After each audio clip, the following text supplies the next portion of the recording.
Welcome to Heimer Times. This episode we're on a mission to pick up our friend from Queenstown who's flying in from the UK.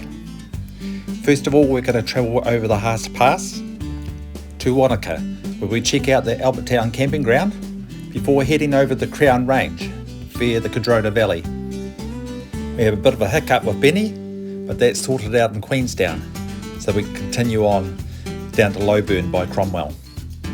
We're just cruising, and we welcome you along for the ride.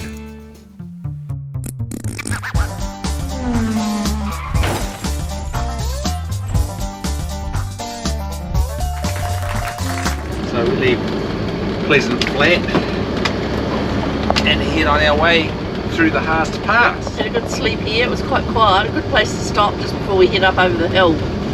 So we're just crossing the Pleasant Flat bridge now and on our way up to the gates of Haast and then over the hill.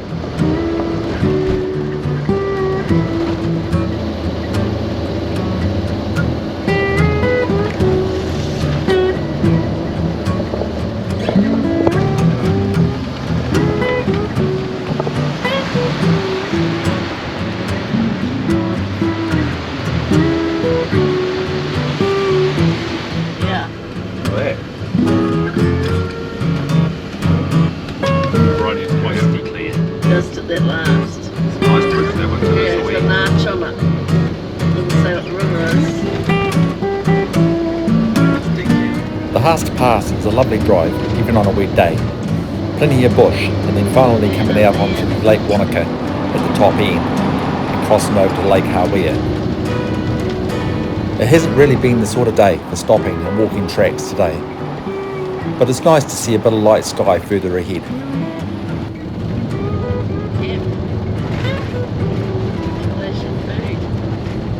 Stopping off at Hawea today, carrying on to Albertown just a little bit down the road here to have some lunch. So Hawea to Wanaka is 15 kilometres, which isn't actually that far, and you probably find that it's starting to be a bit more built up along the road. It's the Albertown domain area by the bridge. It's quite big. $15 a night to stay there.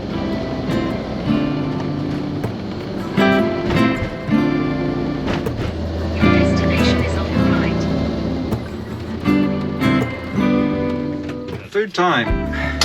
Yes.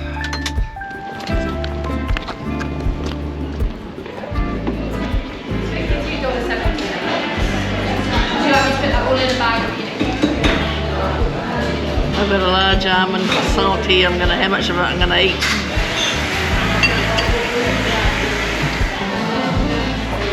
And 2 coffees coming soon.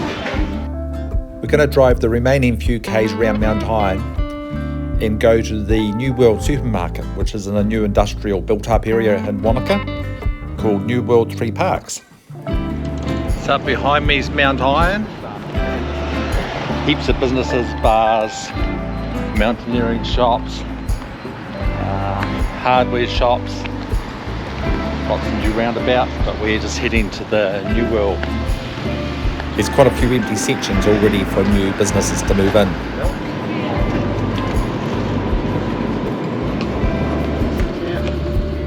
Just taking a drive down to the lakefront.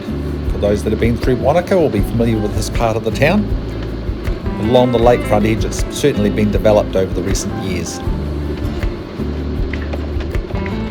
the main street down there, is it? It was, but it's kind of all been taken over by all this along here. The part they've done is they've kept this big area up here. It's never been developed. And while there's not much on it, it's still there for the public. And on the right hand side, to be fair, you can park all the way along here. So right down here. We'll get a park. Used to drive on the other side. Yeah, but they moved it all back to the road. There's a few more here now.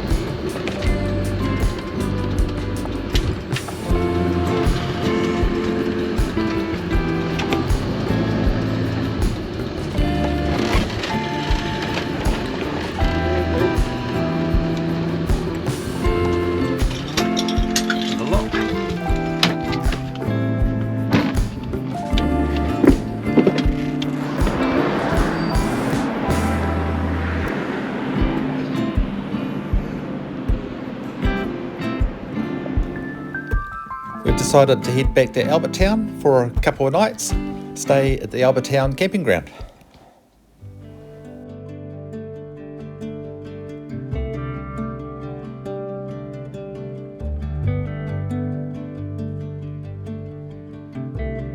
We've just come across the stones here a bit to get a nice wee spot. Straight cruising, The poplar tree's looking pretty good.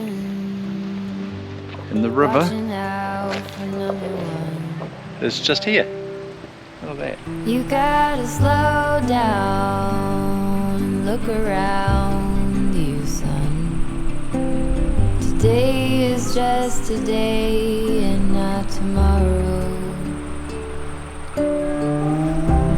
Where you're going, you can rest your head.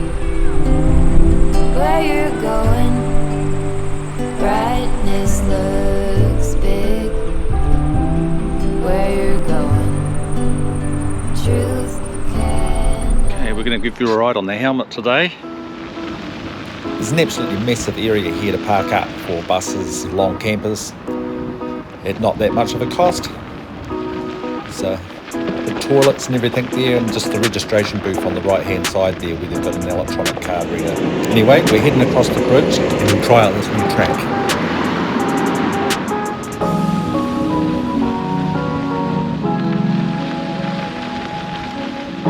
And there's our camping area on the other side of the river. So we're just heading up the outlet track, and if we keep on going up this track we should get to the lake. I'm not sure how far I'll go. It's 4:10 in the evening, and I told Amanda I'll be back at 5. We'll see how we go.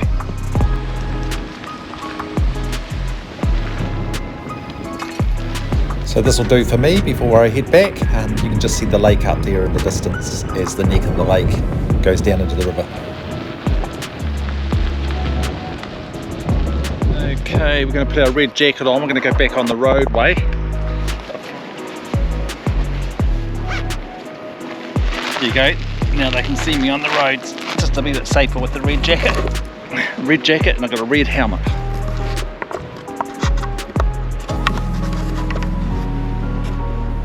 In the year 2000, there's about 4,000 people living in Wanaka.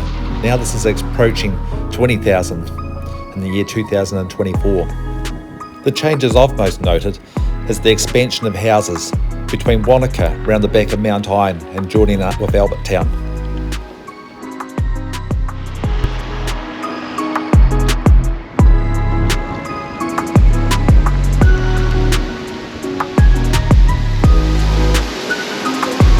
Hello.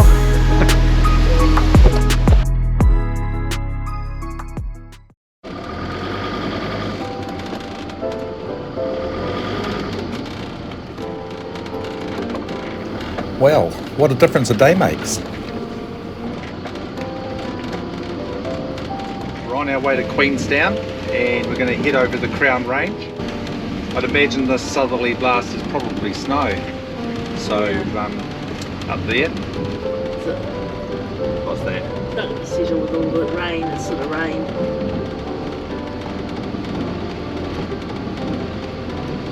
Yeah, going forward a bit, the bike ride. Yeah. So we've just left Albertown, and we hadn't stayed at the camp by the bridge before. It's been there a long time. And it was $20 a night, and you all paid electronically. You check yourself in and out, so it was cashless. And they had water there. They had fresh new toilets, flush toilets, and we parked right by the river. We enjoyed it. We'll definitely go back.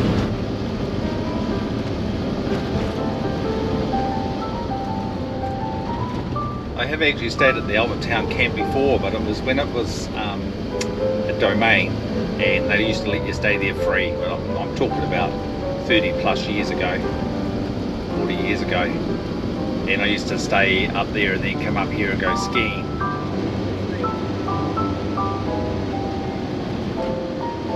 This is the last bit where you cut up through the Look out at the top. Crown Range. There's a lookout at the top. Just going up here in second gear, but most of it's been fourth gear.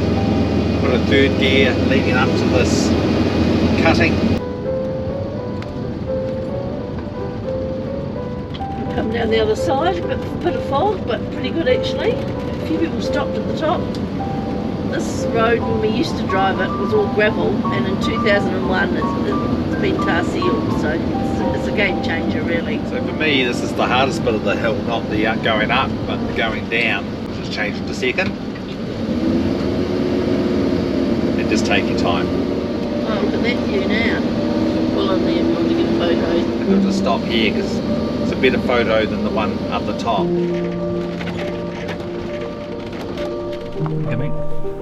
The top lookout was getting surrounded by clouds, so this will be a better view down the valley.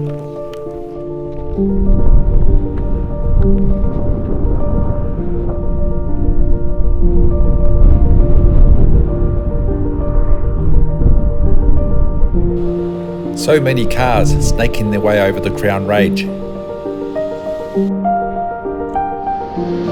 There's really a view from any spot on this road.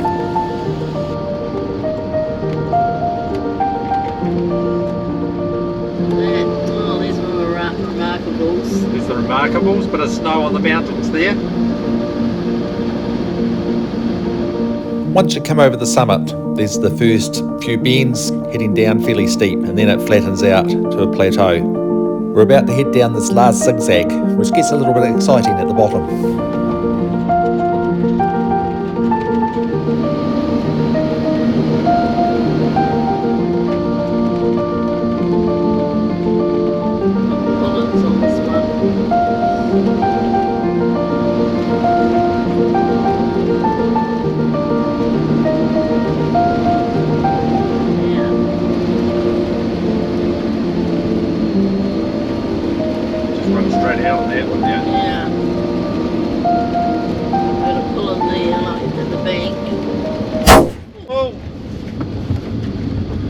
Wheel.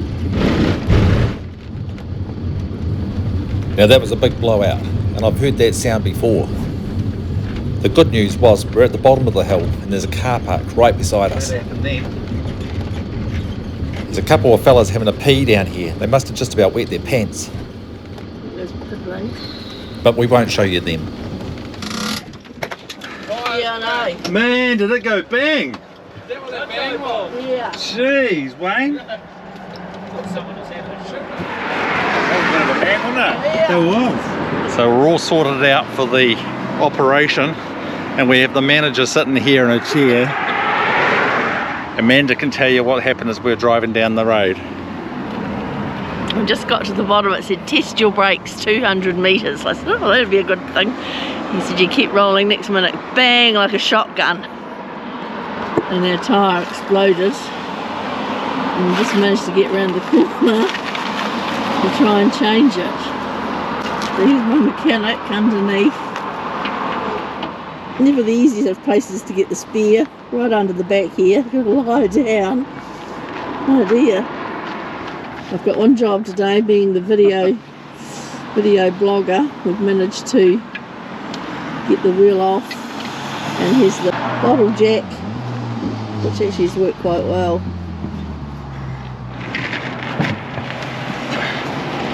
There we are. There's the problem.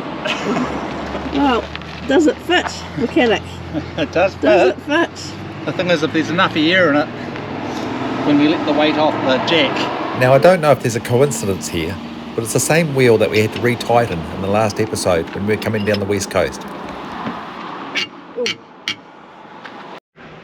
So, the tyre's on, the spare's pumped up, just called into a service station, got some air in it, take it up to 60 pounds, which is where I travel on a single axle. And we've been around now 4 tyre places, but they don't stock this tyre that we need.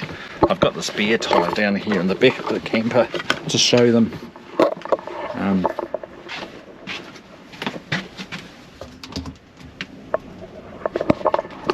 Basically it's a light truck tyre, and everybody's got car tyres, not light truck tyres. They have to order them in. So we're just trying the last couple of places we can try to see if they've got a tyre. But we're running out of options. We might just have to drive back to Dunedin with no spare. We'll see how we go. Any others there to ring? This one here, Advantage tyres. Yep, we can give them a try. Grab their number, I'll give them a call.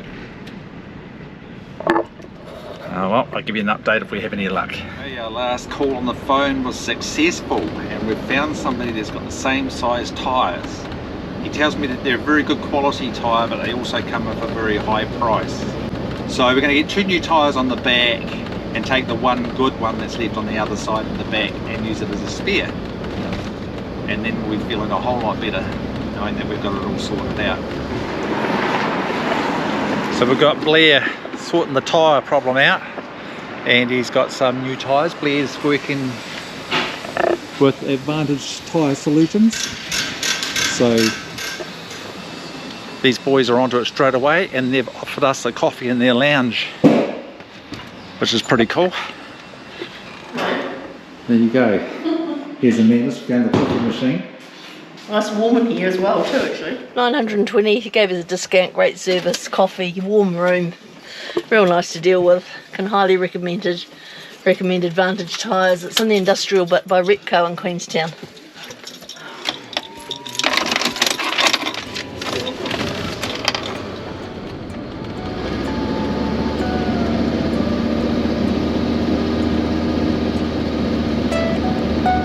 To have a nice dinner in Queenstown, just wandered up the mall. The man said that was my payment for changing the tyres, so I was in the good books. It's about 5 o'clock now, there's a bit of traffic in town, getting through the lights and the roundabouts, but we're now free heading up to Frankton while we wait till our friend arrives from UK, who's flying into the international airport here in Queenstown. So, airport to the left. Yep.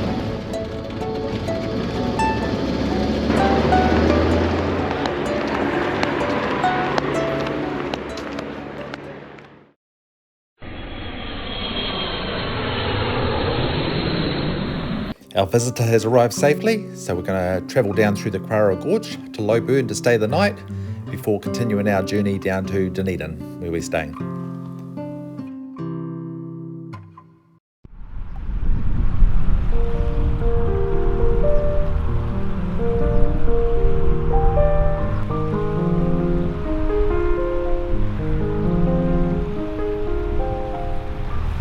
So here we are at Lowburn, beside Lake Dunstan, about 5k along the road from Cromwell town.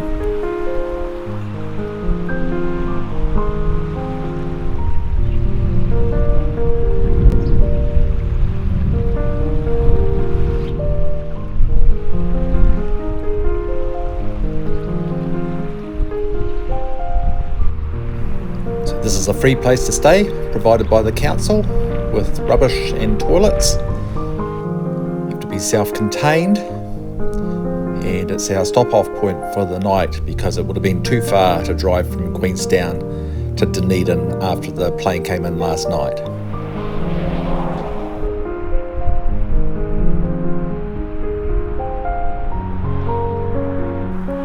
So we're leaving now to head back to Dunedin to spend a little bit of time with our visitor, keep his privacy here, and but I'll let him do the last wave for goodbye.